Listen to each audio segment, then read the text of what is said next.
Minister will always put his wealthy friends first. He will always put nations before Canada. His loyalty does not lie with Canada or with Canadians. He has told us in his own words exactly who he is. Speaking as a European. And when somebody tells you who they are, you should believe them. Canadian companies Brookfield and Chemical. Today, this plant supplies fuels.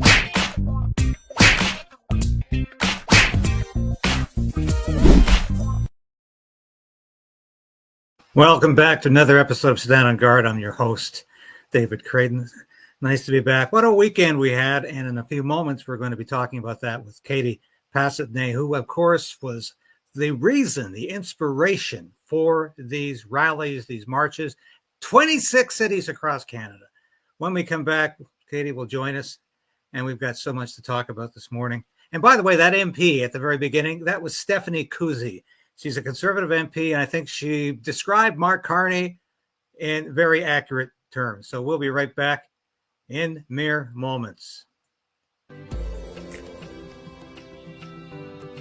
Prime Minister lied, and his minions continue to lie. Your home is your castle. We're calling on the government to introduce and immediately pass the Stand on Guard law. But we also need to resolve to resist.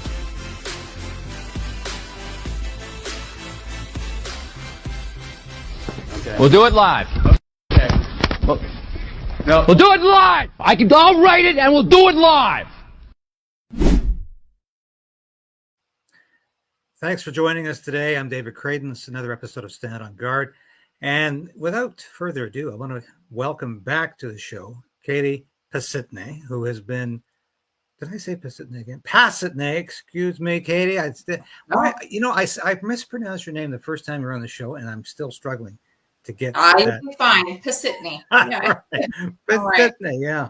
Somebody so I got an email from somebody today saying, if you can't pronounce her name, I don't know why she has the time of day for you. I wonder that sometimes too. But anyway, thanks for joining me today, Katie. It's been a hell of a weekend. And hell of a weekend. I just wanted, I'm so full of hope because out of the biggest tragedy, what we're seeing is that people are turning the grief into action. And I think it is just the most beautiful, heartwarming thing to see, because if we don't stand united, we don't have a chance. So, well, 26 cities across Canada, literally from coast to coast, Victoria, BC. And I was so happy to see a rally in my hometown of Comox, Courtenay, where I grew up. And that was, I couldn't believe it. It's just so fantastic. And all the way out east to Moncton, New Brunswick.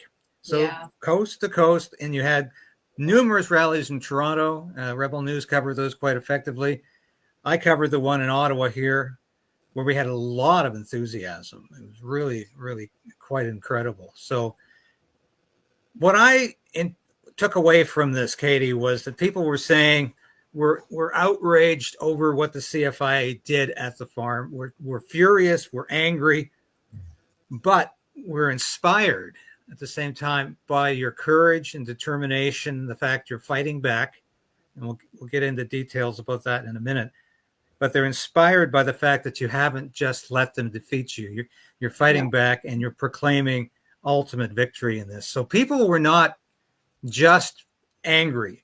They were positive, and they were saying some wonderful things about the future. And I think that's very important. It is important. What we're seeing across the country right now is farmers are living in fear. And if we are afraid of regulations and we're afraid of the policies that are supposed to be guiding our future, and we're afraid of that these policies are supposed to punish us instead of protect us, this is no way to live. And the agricultural sector in Canada is such a beautiful sector. It is our backbone to our country. And to think of that we would even be so close to risk losing that due to an agency that has way too much power and no regulations, no oversight, no accountability. I know that those words are used a lot, but it's the truth, and that is what we're fighting, is what do we have? It is no way to live is in fear as a Canadian that this agency is going to knock at your door. I just got a call from a lady yesterday. This gives me hope as well. The Canadian Food Inspection Agency is highly reactive. It is not proactive. And this has to change. But what's happening is farmers are being proactive. And farmers have started to listen over the 11 months. They witnessed that horrific tragedy that we have all felt the impact with it, which is the almost 1,000 bullets that rang out on November 6th and the morning of November 7th, killing all of our animals in panic and fear.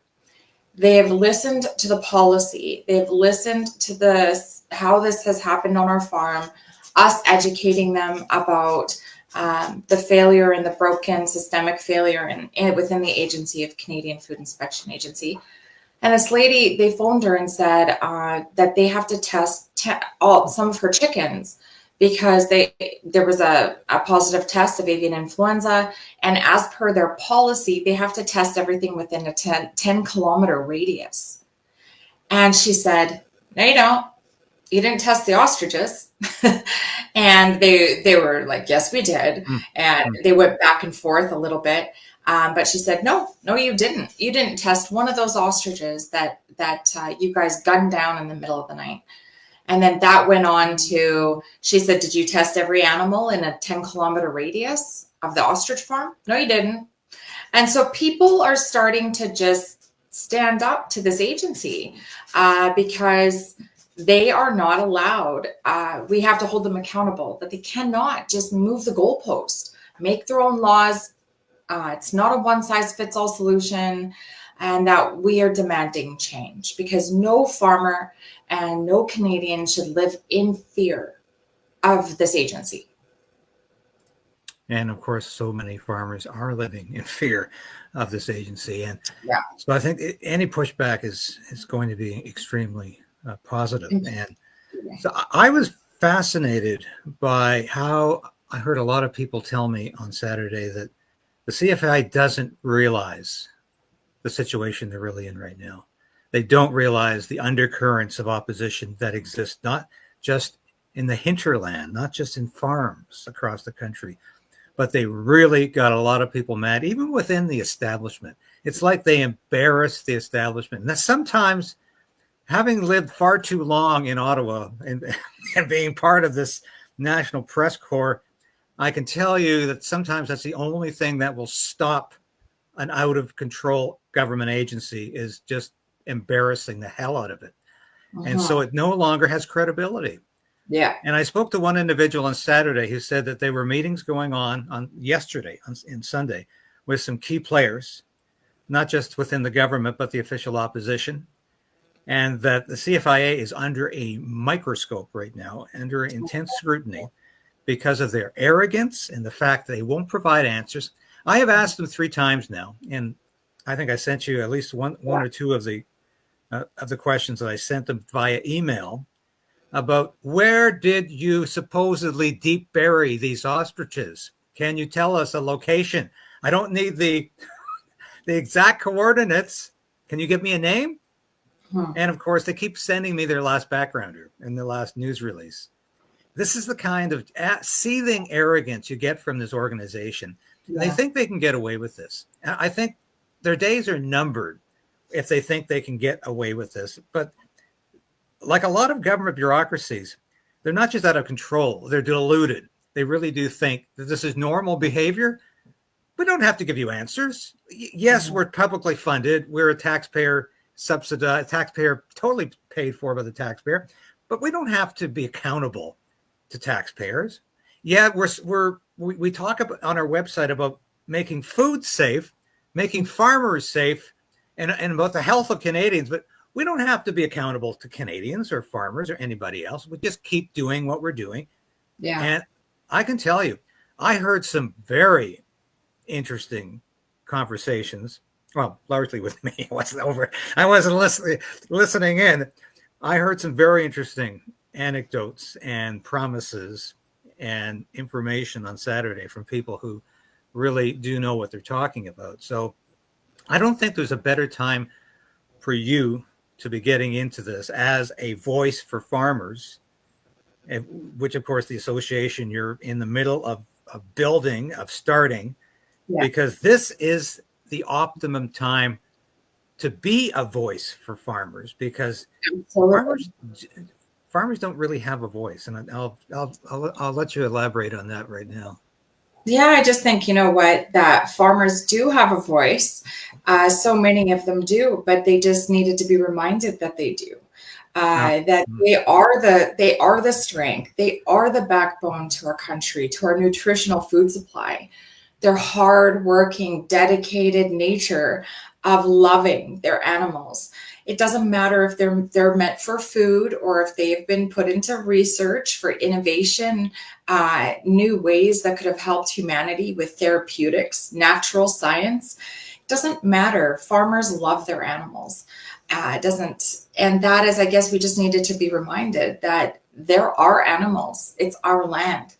And when you have an agency that is supposed to be there to call and support you along the way, and if there's a problem, they're supposed to guide you. What we've seen here is their theatrical display of their egotistical nature, that they can just come and they're a professional killing machine. They are not proactive, preventative. They're not there to heal or treat or preserve. They are there to kill. And that is what they do. They want their reactive nature is to kill everything. And what they're doing is they're putting humanity at risk. And more people are starting to wake up to that reality, is that if we lose our strong, healthy animals with generational perfected lineage for strong bone structure and strong genetics, if we just wipe everything out and we continuously have to start from ground zero at every farm, we will have no natural immunity. We will have no prior strong, robust, passed down antibodies from the mums to the babies. We will suffer as mankind, and it will be a collapse of our ecosystem. So it is very much worth preserving, very much worth using your voice for. This is about your children. This is about your grandchildren. And this is about standing up to protect everything that you've ever worked for. And that is the goal of the association. Mike Rood, who's been a really instrumental piece of this battle, a veteran who has been on site, and you've seen a lot of his images. He was the one taking pictures up the mountains, helping us get counts of our birds, because the number of our ostriches were going down slowly during that interim stay order, and we were witnessing that as a world. Mike Rood wants to be part of the association as well. And he even said, wouldn't it be beautiful if we could get the veterans involved, like a Veterans and Farmers Alliance. So there's so many different angles, but that association has been brought to my attention that there's many associations out there. But this one, we want to make it an association that takes action.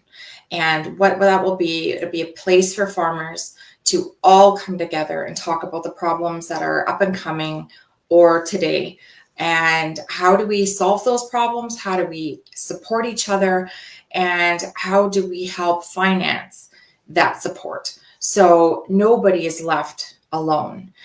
Because I think that's the biggest fear as well, is if the Canadian government starts to see the farmers rise up and band together, not just by industry, but as a whole, or, not by just the cattle farmers and the cattle association, Ostrich Association, but make this a united farmers association where we come and we create change that's going to support us, the legacies that you have all developed within your own families, generational farmers, and the future of Canada. So I'm really excited to be putting my pain and our family's pain into action. That's going to be very important. And you're seeing that that's what is happening with Canadians right now, is they're using this pain and they want to take action. So this is going to be a beautiful, monumental step. Just over, what is it now? Just over, I guess, almost close to 3 weeks ago, All those bullets rang out in the middle of the night, and it caused a lot of PTSD for a lot of people around the world. And they didn't think that anybody was going to watch. They didn't think that anybody was going to speak. And they, I think, thought that everybody was going to be too broken to fight. But what they did is they miscalculated our Canadian strength and the strength in our farmers. And I have full hope that this will create the change that is necessary to get rid of the stamping out, because stamping out isn't working. If it was, we wouldn't have more and more uptick in viruses and, say, tuberculosis threats and Newcastle's and H5N1, which has been around for decades. This is not new. And we need to reevaluate how we are treating our farms, how we are coming forward with outbreak response, having oversight, having accountability. The Canadian Food Inspection Agency, with so much power, should have body cameras when they are entrusted in murdering so many animals. They should have to be held accountable and follow their own mandate and their policy and their protocols. And we need a complete redo of the Canadian Food Inspection Agency, one where Canadians can trust. I think that's going to be the most important, because that eroded trust is putting humanity and Canadians more at risk than ever, because you're going to get farmers who might have an actual threat on their farm of a virus we've never seen before. And farmers don't want to call the association out of fear. So we're actually more at risk now than ever due to the association's actions, or the agency's actions, the Canadian Food Inspection Agency's actions. Yes. So, Yes. yeah. So it's going to be there'll be some powerful momentum going forward, but I have hope that it's going to create really, really powerful change. Well, I think that's an excellent point. People are going to be more scared than ever about reporting cases, because do you want to happen here what happened at Katie's farm? Are you inviting that? Yeah, that's an excellent point. I don't think a lot of people have even thought about that. In terms of the association, I think what you just raised is an excellent idea. We really haven't discussed this. I've been quite public about the fact that I'm working with you on this as closely as possible. I also think I think what you should do is establish a board of fellows, as good associations do, but don't just stack it with academics like every other organization does, people who are in ivory towers, but people who understand the practical application of agriculture, and veterans as well. But definitely get some academics like Jeff Wilson, Dr. Jeff Wilson, who is definitely on your side. I saw him again Saturday. He was on my show last week to talk about this.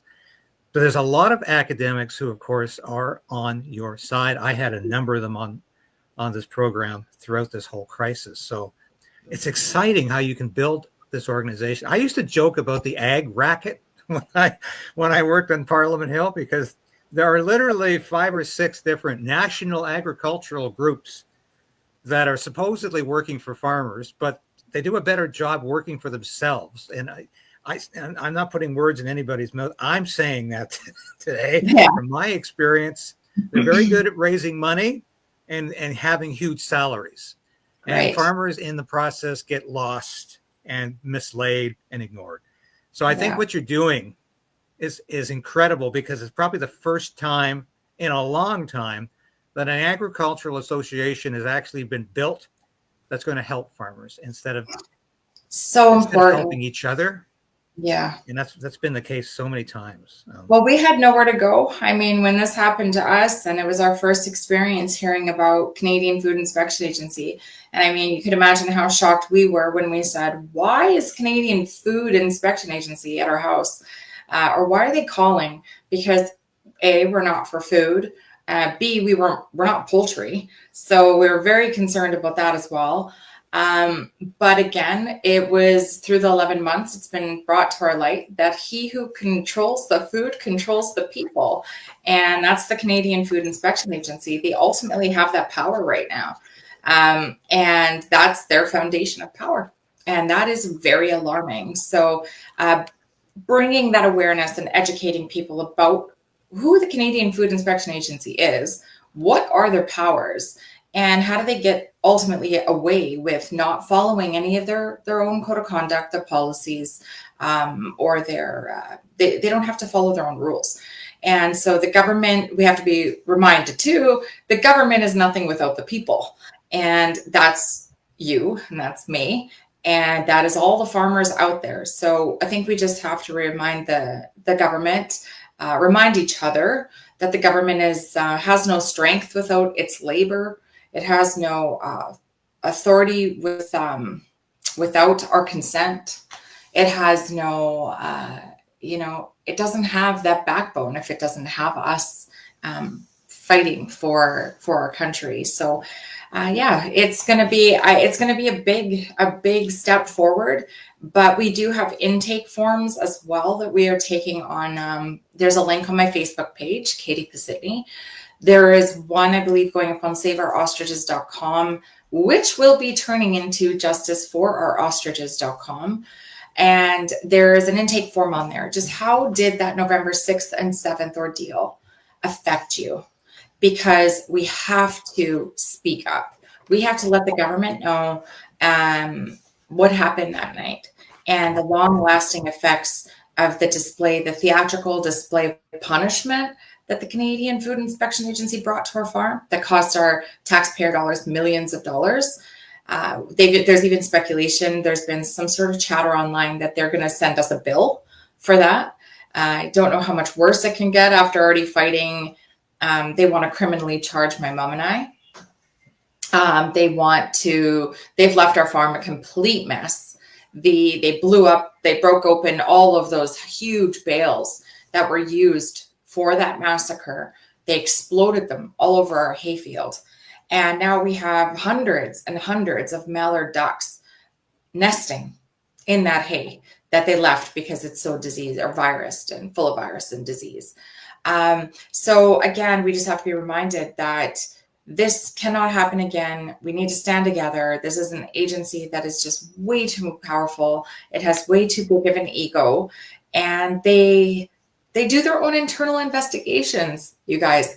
Like they perform their own audits. They failed their audits, 2018, 2021, horribly.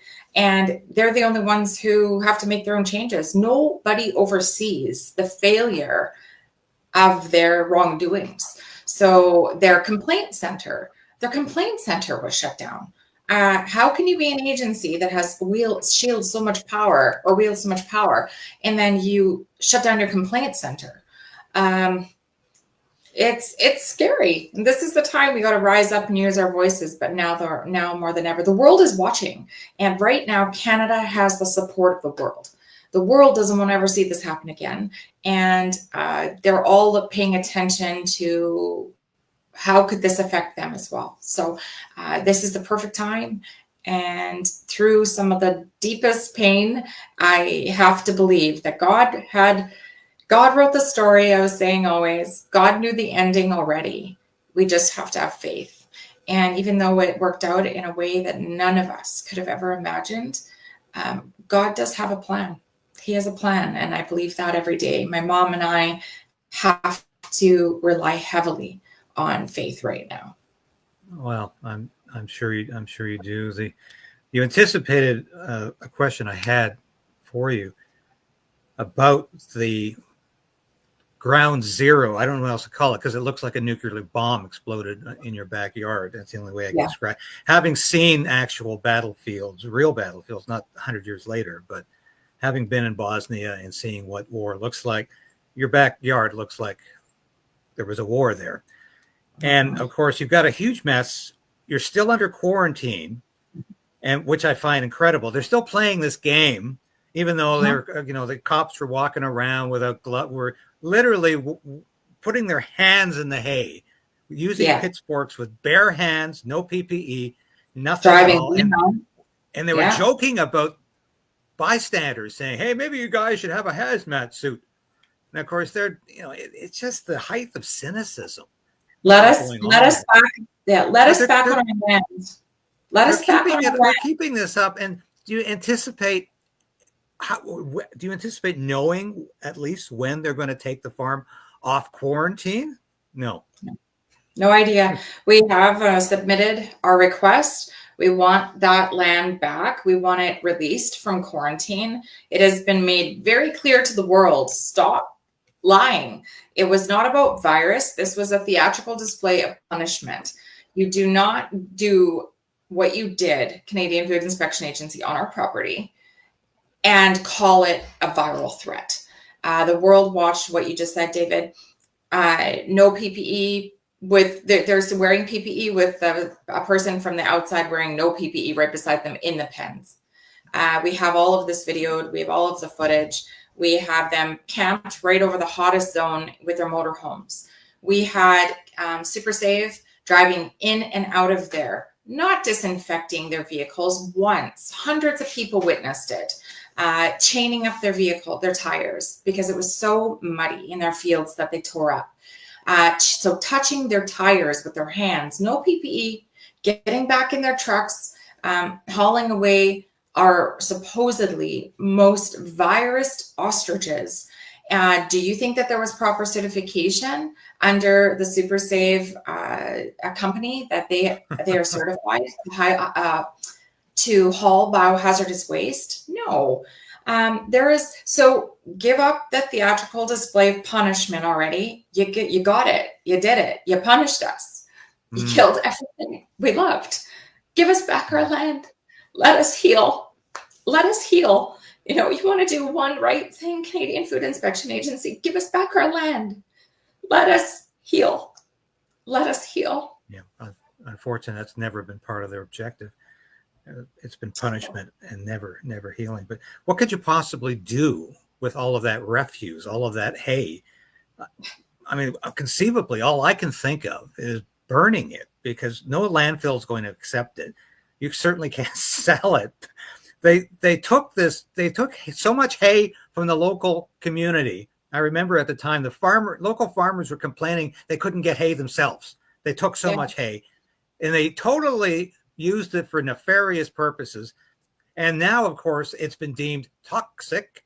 So what could you possibly do with it except burn it? I don't know what they expect you to do with it now. I don't know. I have no idea. And it is still painful to get to the end of the laneway and see those empty pens. We have a Starlink over there, and we have a power box, big power bank.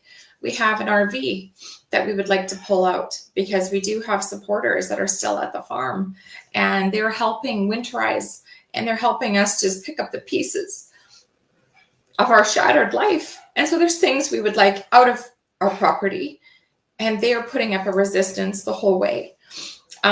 It's unfair. It is super disappointing, but I mean, it's been disappointing for 11 months, but Canadian Food Inspection Agency, or the government of Canada, you have it's time to do the right thing. Give us back our land. True leaders step up, because right across where those ostriches all got shot, the Canadian government should be calling on an investigation of what happened the night of November 6th. What happened to the supporters that were blocked off the road, locked onto the highway, yards away from 1,000 bullets almost that got shot off that night? What happened with no secure perimeter check? What happened with, I hear there are M1 weapons being allowed to be brought onto an innocent family's farm, and their animals be shot to death at night, which is also a problem. The Canadian government, we need a true leader, somebody to rise up and call on a full internal investigation on Canadian Food Inspection Agency's actions November 6th, 7th. And we need to get justice. And we have to start repairing that eroded trust between the Canadian people and our government, and see that there's going to be something come out of this positive, because it shouldn't be us trying to see that, look at it as a crime scene. The Canadian government should look at what our farm has just went through as a crime scene, and we should be doing an investigation on that. It struck me as very ironic and almost bizarre that the CFIA or the RCMP or whomever the marksmen were, and we're dying to find out exactly who these individuals were, they were using what Justin Trudeau described as military-style assault weapons to kill the ostriches. And of course, at the same time that they are using these military-style assault weapons, which I was certified to use in the military, and it wasn't that particular weapon, but it was an assault rifle that predated it. They were allowed to use these, but farmers have been totally taken. They've had their arms taken away. They've had their guns taken away, even if they're basically pea shooters. And this is how this government thinks. So farmers couldn't defend themselves, even if they wanted to. They've been left with destitute in terms of any sort of rifles or arms on the farm. I found this absolutely incredible, but they never even saw the irony of this at all. They just didn't get this at all. And I thought it was incredible, but I just wanted to share one episode with you from the rally here in Ottawa on Saturday. And this really affected me because I've heard so many people in Ottawa talk about what happened to you, and I've heard the same stupidity. And it's always like, well, they were going to be used for food. What's the difference? They just killed them early. I heard this on the weekend. I couldn't stand it anymore. And I went up to the individual and I pointed my finger in his face and I said, you know nothing about this story. You know absolutely nothing. It's obvious you just watched CBC, CTV, and the other mainstream media. And he said, well, what do you know about it? I said, 7 months of reporting. That's what I know about it. And fact-checking the CBC and CTV on this story on several occasions, knowing the spokeswoman for this farm very well, knowing exactly what happened on November 5th and 6th, staying up all night listening to what happened, watching what happened. That's what I know about it.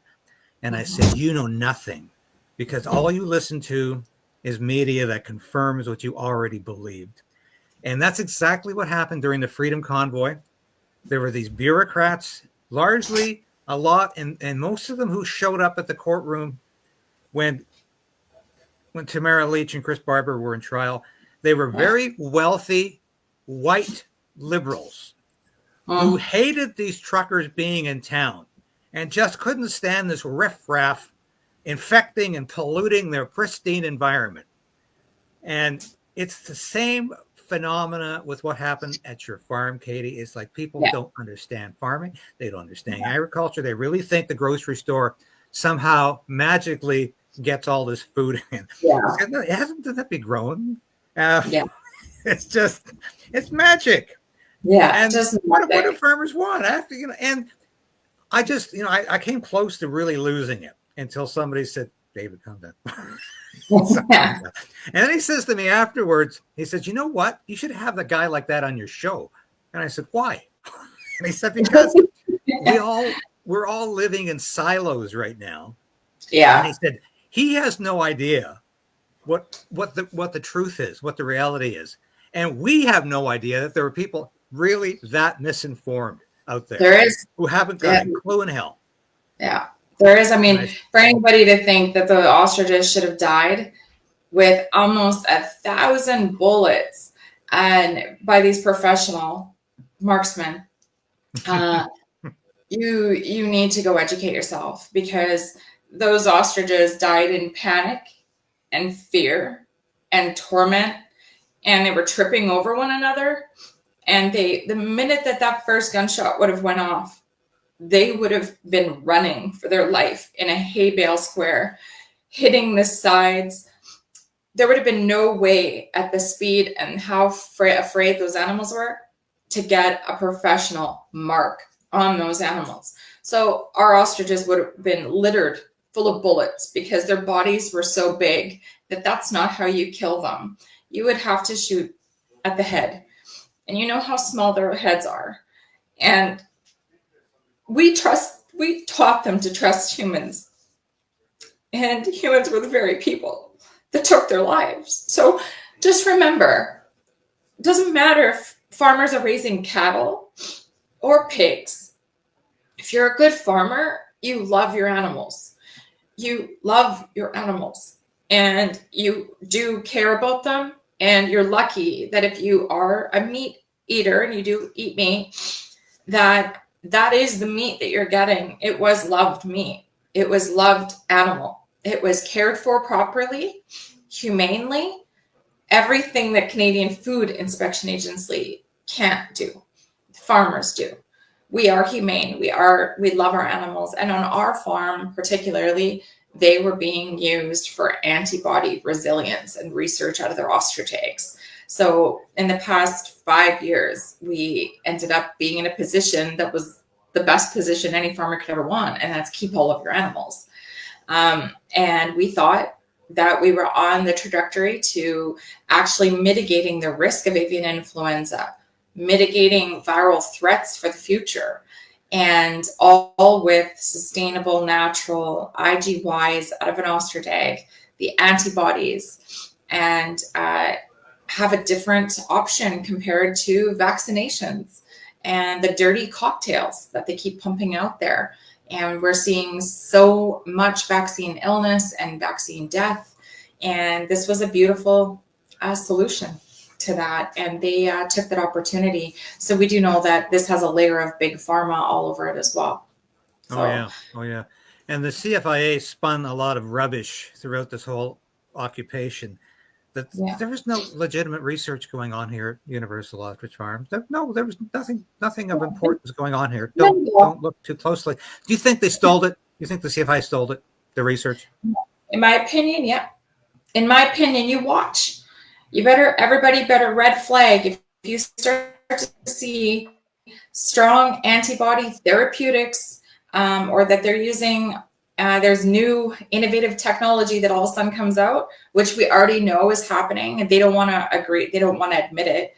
But LaFont Medical got almost $1 million and to create the diagnostic test kits for farmers for their animals using antibodies.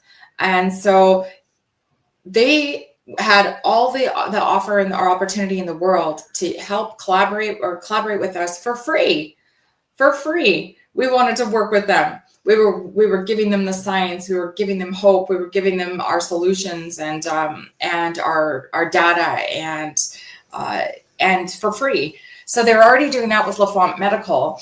Another thing that we have heard is that Angela Rasmussen, we know how professional she is. She actually is managing the Saskatchewan University bioweapons lab that was created in this year, 2025, and they've went to a level 4. So she's actually manning on antibody research. And so as much as they all want to attack us about our ostriches and say that we had nothing, they lied about how much scientific data and proof we gave them. They lied about all of the everything, our research papers, scientific data. They lied that we didn't give that to them. And here they are developing it right now. And so it is in our belief too. I'm not saying it is for sure, but the world watched the numbers of our ostriches go down and down and down. So it is our belief too that we could still have some live living ostriches somewhere that they maybe sedated and they took off to a lab or have at a university. So we are really asking anybody as well, if anybody ever has a lead on that or any information that really comes down to the truth of the matter of why Canadian Food Inspection Agency was at our farm. I know John Catsimatidis has been wanting to offer a reward because he was deeply saddened and it affected him too of how this ended. And he wants to see justice. He wants a real answer of why was Canadian Food Inspection Agency at Universal Ostrich Farms and why were they willing to put up so much money and enforcement to protect animals to kill them. Okay, there's been so much cover up here, and this is what disturbs a lot of people because we know they didn't cart away 314 ostriches. We know On that they 7th, lied constantly about the numbers going down. People were counting the ostriches. And apparently the CFIA couldn't count because they kept saying, all we can give you is a range and you'll have to be satisfied with that.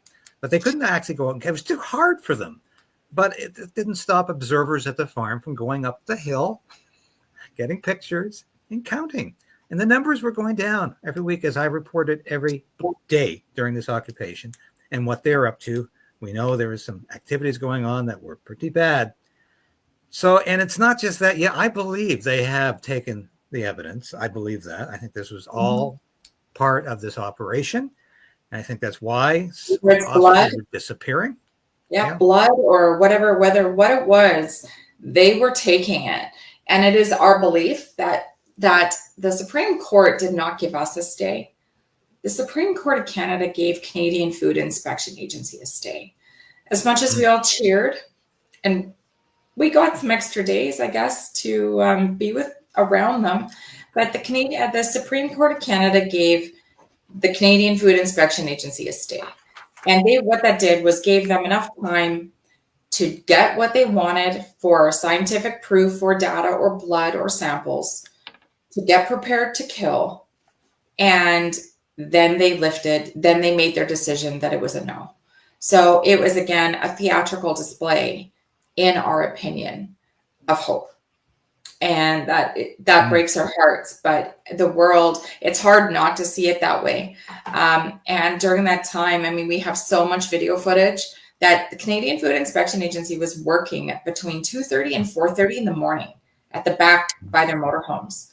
What is Canadian Food Inspection Agency doing at 2:30 to 4:30 in the morning when they were supposed to just maintain custody of our animals under the interim state order of Supreme Court of Canada? Maintain custody means food, water, veterinarian care, and keeping their environment the same. It is just manning the animals as, we would have. So there is a lot of things that a lot of witnesses seen and a lot of witnesses have film footage of that I do hope gets to come to light. And I do hope that this gets to change how we view the Canadian Food Inspection Agency and go forward, because a full internal investigation has to be done on this agency from our government and give Canadians back a sliver of hope and a little bit of light that we're going to hold them accountable for how November 6th and 7th happened. I don't think I've ever heard you quite put it that way in terms of the CFI got the stay. The farm didn't get the stay. I think that is absolutely brilliant. And that is going to go up as a separate clip later today, because I think you have absolutely articulated what went on. And that takes a lot of courage to say it that way, because you're questioning a judiciary, and we don't do that in Canada, but we need to do a lot more of it. And I think that's exactly what happened, because it's like they were saying, okay, we've got 6 or 7 weeks, let's make the most of it. And they worked round the clock. They did. And we heard it from observers were constantly feeding me videos and information. I wake up in the morning, I get up every day at 5 to prepare for the news.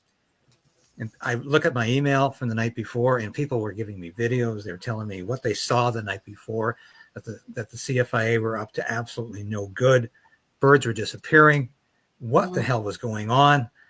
And we never got a single response from the CFIA about this. They refused to comment about any of their activities.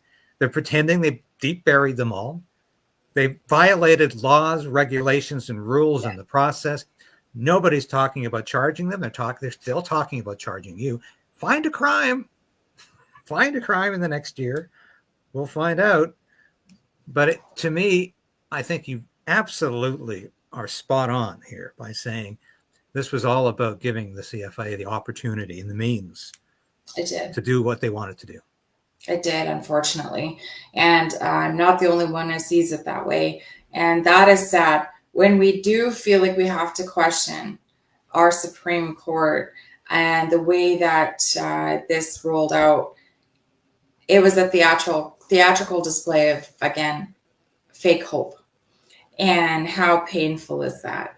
How painful is that when you're actually cheering on the Supreme Court of Canada saying, wow, the world, everybody was roaring in happiness that maybe this time there's actually going to be some real change. Someone is going to stand up and say, this is wrong. I can't go along with this.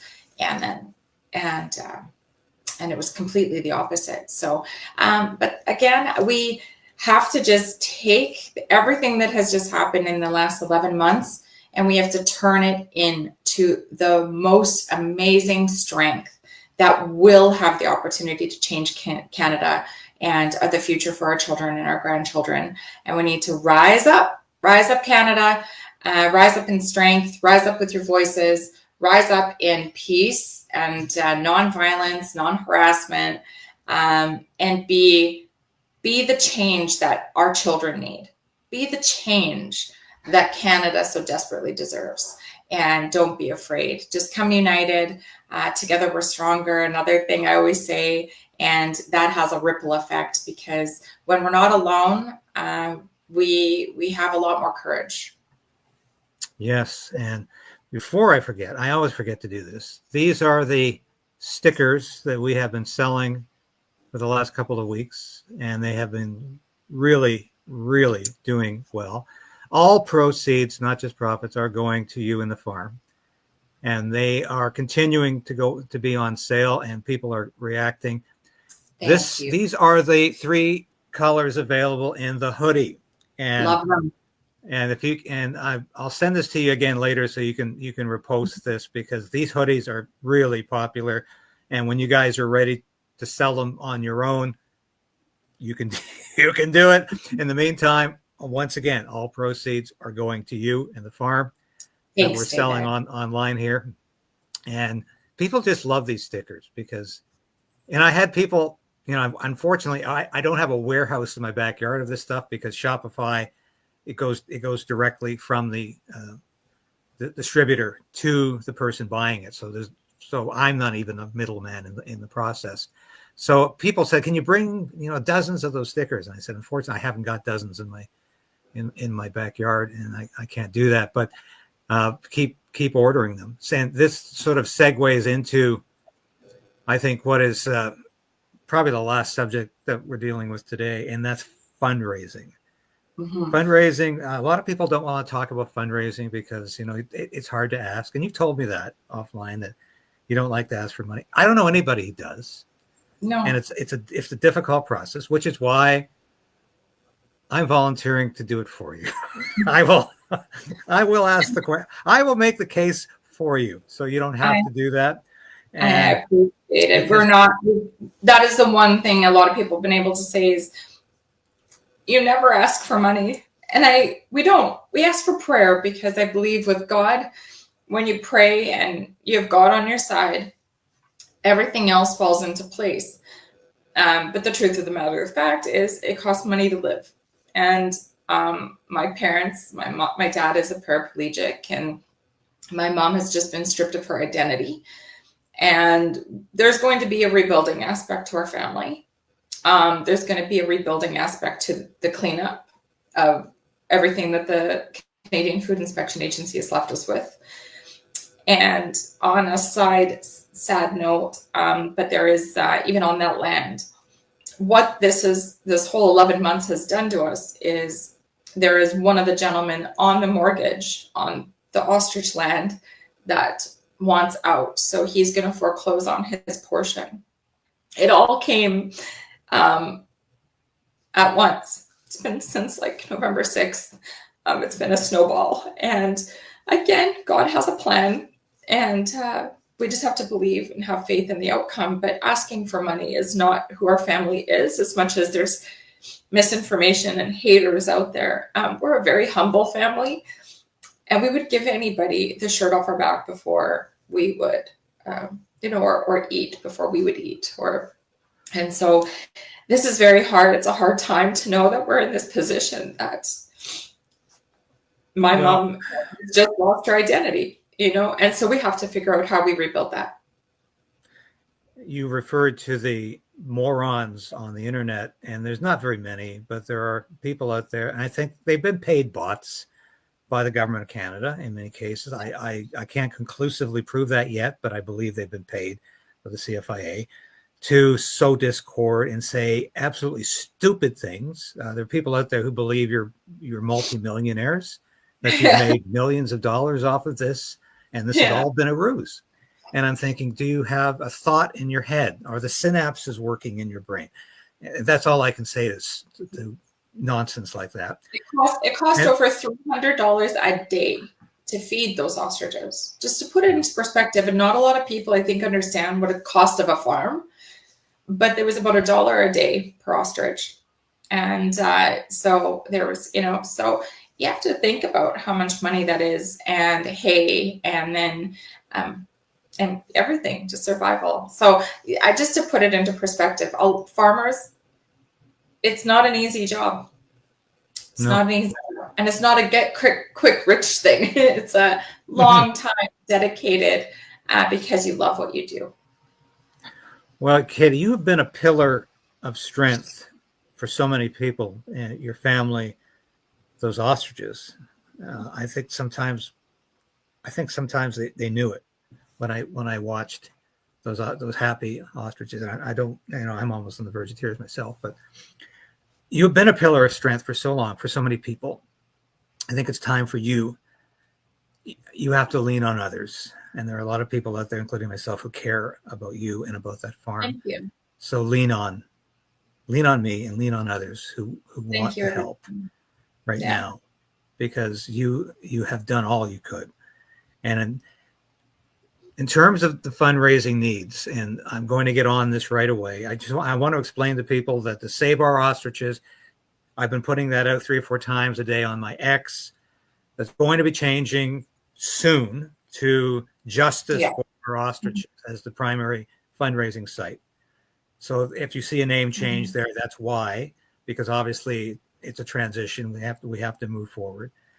And so that's going to change. I'm putting out a fundraising video that I will be hosting within the next day or two. And we're going to get that out far and wide.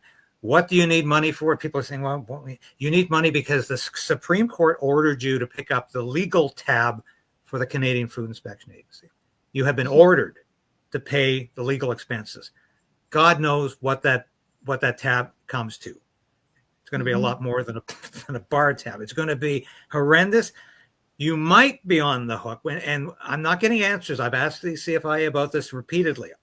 Are you going after this farm for the occupation costs, the costs of occupation, from the hay they brought in to the fencing, to the costs of RCMP, to the costs of the CFIA staying in the best hotels in town, wining and dining every night on the public dime? Do you expect the farm to pay for this? I tell you, if they do, there's going to be such a backlash that I tell you, heaven and earth will be shaken by the backlash. Are you on the hook for other things? And do they intend to compensate you in any way for the cull? Because generally it's $3,000 an ostrich for a chicken. Not anything, because you were not compliant. You were not compliant. So therefore you might have because you weren't compliant, they don't feel that they have to follow their part of the deal. So you might not be getting anything back from this. Once again, I cannot get CFI to confirm that either. They won't say yes or no to that. And I think if that's the case, once again, this is going to huge backlash. So these are the things facing you right now. You just described the foreclosure incident. The farm does have debts, as every farm does. Yes, and we've never denied it. Yeah, we never denied it. And those people that are coming, for the couple that put some liens on if there's money coming, we were absolutely, those people know that we've never denied them, that they knew. It was all open booked. We know you, we owe you money. This has been a deal in the works. It was because we took their birds on, but we couldn't pay them for them right away because they couldn't keep caring for them. So we were buying them back essentially. And it works out to be, I think, about like in our full total debts, it's about like $240,000. I mean, that's pretty good for 35 years. And then the last 5 years being solely dedicated into this antibody research. Everybody has debt. We've never denied we've had debt. And they hope that, yes, we're going to make sure that these people get their money, because we are honest people. And but there's debt. There's the reality of life setting in, and that is the empty pens over there, the crime scene, the mess that the Canadian Food and Inspection Agency left in the aftermath after them, and picking up our pieces of our life. So we are still going. I mean, there's still going to be legal costs because we are not giving up. We have to be reminded again, we control our land, we control our animals, we control our rights. And if we stand together and united, we will change the future of our country. And so we're going to keep fighting for that. And there is going to be a legal cost to that. And who knows whatever costs come else. But we've put our armor back on and we're ready to fight. Yes, you have. Yeah. You're fighting. Yeah. That's what the association's about. That's what you're doing. That's what these rallies are about. You're fighting back. That's what everybody told me. But the bill here is going to be substantial. Yes. And this is why I'm not kidding people and saying, well, you know, it's a couple 100,000 maybe. No, we need to raise millions of dollars. We can do that. And I am resolved to help you do that. And I don't want you going on the air every day and saying, please help us, because it's humiliating for you. It's humiliating for anyone in your family. Very embarrassing. And that money we want, it's not for whatever, whatever left over, like we said, the money that we don't use for the bills that are going to be paid at our farm, we want to go and be put back into that association. So then the next farm or the critter aid, we want to come to their aid. And we want to say, hey, do you have legal costs, or would you like to test these animals? And do you want to have help paying for that? We want to see that we come together. We want to band together to have a stronger future. So this is about that money helping, obviously, continue to us to have strength to go forward, but the mission to not for it to go ahead as well and strong and help other farmers. So money is a very uncomfortable topic. Asking for support. That's why I always believe is prayer too. If you cannot donate, pray, because God has a way of making sure that everything we're provided with everything we need. Long term, probably too early to ask, but I thought I'd conclude with this one, Katie. Yeah. Where do you see yourself when you get through this, and you will get through this? Where do you see yourself and your family? Will you continue farming? Will it be ostriches? Will it be something else? Where do you see yourself at this point, if you can even imagine that at this point? Well, my mom was offered some ostriches, actually from an amazing lady, and I would have thought that it would have been too soon too, but you should have seen my mom's face light up when she thought of having maybe 10 or something, just more ostriches on the land so she could be close to them. So I think if we can get Canadian Food Inspection Agency to give us back our land, and there's no virus, just give us back our land. I could see my mom having some ostriches again for her heart and for her soul, just to repair and heal. And I do know that we want to go forward with the innovative technology of the antibody research. We believe in it so much, and the therapeutic advantage that can have over nasty vaccinations. And so I don't know exactly what that looks like in the time frame on that. And then the association and working with other farmers to protect farmers across Canada for the future. But I do see my mom having ostriches and our family having ostriches again. Well, that would be absolutely wonderful. I think that would just be a logical and complete conclusion to all of this. So anyway, I know, God, it's been almost an hour. I can't believe it. Every time we get talking, it just time flies. And So anyway, I will be we'll talk offline later about a couple of things, but I just want to thank you so much. I know it's hard. It's still hard to talk about this, and it's just been so tragic. But It is. you used the phrase. I think you were talking to my old friend Chris Dacey the other day, and you talked about rising out of the ashes like a phoenix. Yeah. And I said, God, she must read my post now and again, because I said that about you the other day.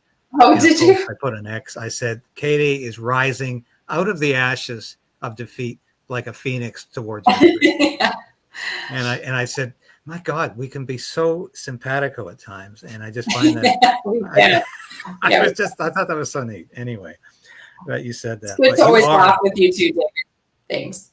You are rising like a phoenix. And God bless the work you've done and the work you're going to do.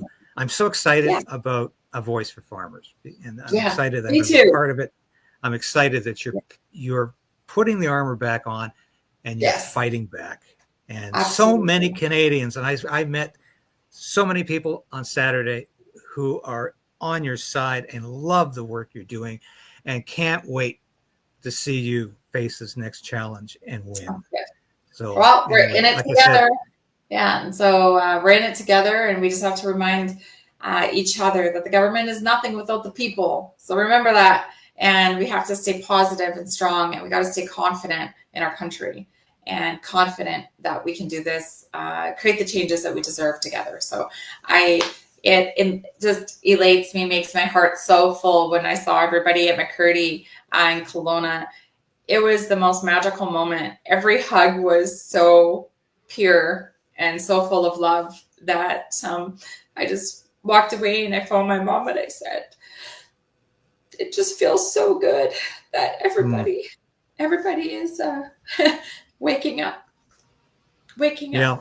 So many people hugged me on Saturday, thanking me for the coverage and saying, we're hugging you because we're hugging Katie. So I said, well, thank you. That's how they felt. Thank you very much. It's a beautiful, beautiful experience. Thank you. Good. Katie Pasitney, thank you so much for joining me again. This is probably the 20th time you've been on my program since we were on in April, but it's always a pleasure, and we're fighting this battle together now. So anyway, we'll be talking later. God bless you. Godspeed, and let's keep working. Sounds good. Rise up, Canada. Remember, rise up. Rise up. Yeah. Lots of love. Now, Katie. Bye-bye. It was Katie. Thank you so much for watching today. It was a real pleasure to do this broadcast. We'll be back again tomorrow with more and more information about how this country is on the skids. We're looking forward. I think during the week we've got Neil Oliver on Wednesday. We've got Jeff Rath of the Alberta Prosperity Project on potentially Thursday, and hoping to get John Carpay on tomorrow to talk about some very burning issues of freedom of speech in Canada. Thank you so much for watching. I'll be back again tomorrow.